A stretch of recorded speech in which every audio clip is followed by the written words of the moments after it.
India गठबंधन महागठबंधन राष्ट्रीय जनता दल से प्रत्याशी हमारी बड़ी बहन बीमा भारती जी, माननीय सांसद अभय कुशवाहा जी, माननीय विधायक जनाब हाजी इजहार एसपी साहब जी, माननीय समस्तीपुर के विधायक तख्तरुल शाहीन जी, एमपी राज्यसभा संजय यादव जी, पूर्व विधायक दिलीप यादव जी, माननीय विधायक चंद्रहास चौपाल जी, जिला अध्यक्ष मिथिलेश दास जी, पूर्व मंत्री श्री ललित यादव जी, पूर्व प्रमुख दीपक कुमार सुमन जी,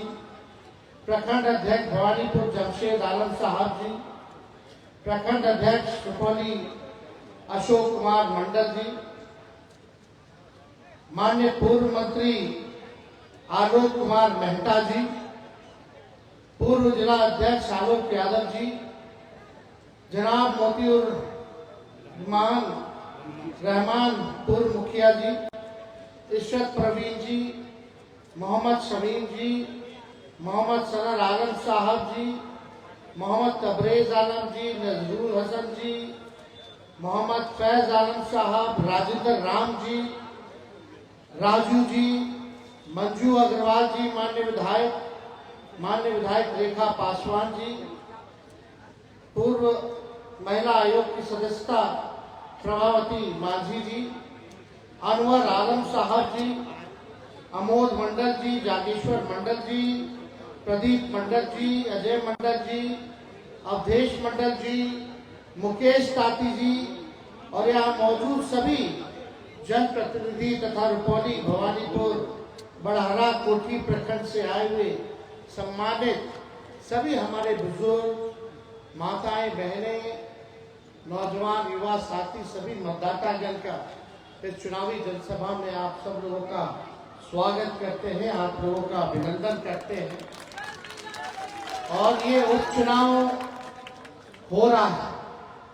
जिसमें हम लोगों ने बीमा भारती जी को प्रत्याशी बनाया है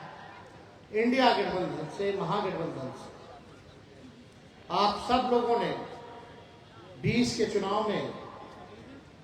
इन्हीं को विधायक बनाया था, लेकिन इनके साथ लगातार पार्टी के लोग, सत्ता में बैठे लोगों ने नाइंसाफी, व्यक्तिगत हमले किए गए, केस मुकदमा, पिता, इनके पति हो, ससुर हो, बेटे हो, फर्जी केस में लगातार जो फंसाया गया। पार्टी में अपने सम्मान के लिए, अपने अधिकार के लिए लड़ती रही,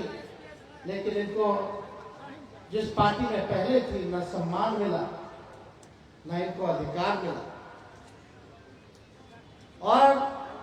जब सही समय आया भाजपा की सत्ता को गिराने के लिए, एक सेकुलर सरकार बनाने के लिए, तो बीमा भारती जी ने राष्ट्रीय जनता दल और इंडिया गठबंधन का साथ देने के लिए कुर्बानी देने का काम किया और इस्तीफा देने का काम किया, और हम लोगों ने अपनाया। और आज चुनाव इसी वजह से हो रहा है कि बीमा जी बेरोजगारी के खिलाफ थे, महंगाई के खिलाफ थे। आप देखिएगा जिस हिसाब से बेरोजगारी, महंगाई और जो लोग संविधान को, लोकतंत्र को खत्म करना चाहते थे, जो लोग आरक्षण विरोधी लोग हैं, बीमा भारती जी उनके खिलाफ अपने दल में भी, पूर्व में जिस दल में थी, और इस बात को लेकर के लड़ती रही। अंतोगत्वा आपने देखा होगा, फिर से जब चुनाव हुआ तो इनके बेटे को फिर से फर्जी मर्डर के मुकदमे में फिर से फंसाने का काम किया। हम ज्यादा कुछ कहेंगे नहीं इस मामले में। जनता जो है वो मालिक होती है और मालिक को न्याय करना है। और अब आप लोगों के हाथ में है कि आप लोग जो है अति पिछड़ी की बेटी को न्याय देते हैं या नहीं देते। इस चुनाव से कोई सरकार गिरने और बनने वाली नहीं है। लेकिन एक तमाचा वैसे सरकार पर लगेगा जिस सरकार ने बेरोजगारी बढ़ाने का काम किया, जिस सरकार ने महंगाई और गरीबी बढ़ाने का काम किया और जिस सरकार ने आरक्षण को खत्म करने का प्रयास किया और देश के संविधान को खत्म करना चाहते हैं। जो सरकार लगातार भ्रष्टाचार कर रही है लेकिन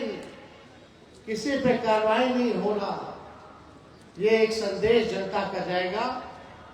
वैसी सरकार के खिलाफ कि अब बिहार में जनता उसी के साथ है जो बेरोजगारी हटाएगा, जो महंगाई हटाएगा, जो गरीबी हटाएगा, जो कारखाना देगा, जो किसानों का आय दुगुना करेगा,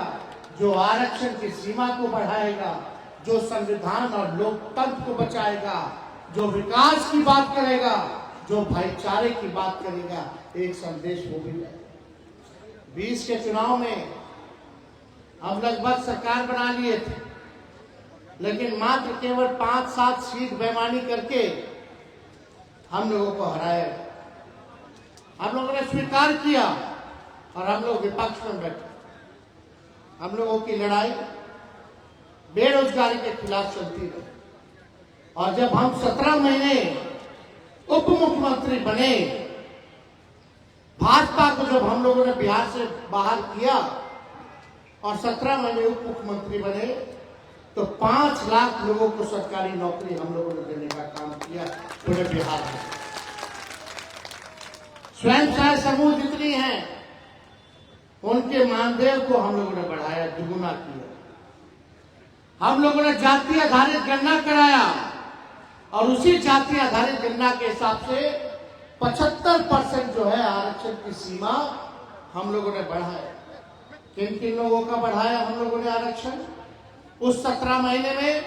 अति पिछड़े समाज का, पिछड़े समाज का, आदिवासी समाज का, दलित समाज का, इन लोगों का हम लोगों ने जो है आरक्षण बढ़ाने का काम किया। चाहे हमारे अल्पसंख्यक भाई अति पिछड़े हो या पिछड़े हो, उन लोगों का भी आरक्षण जो है बढ़ा। लेकिन जिसका डर था, हम बोल रहे थे बार बार पिछले चुनाव में कि भाई ये सरकार अगर बन जाएगी तो ये लोग आरक्षण को खत्म करना चाहते हैं, संविधान को खत्म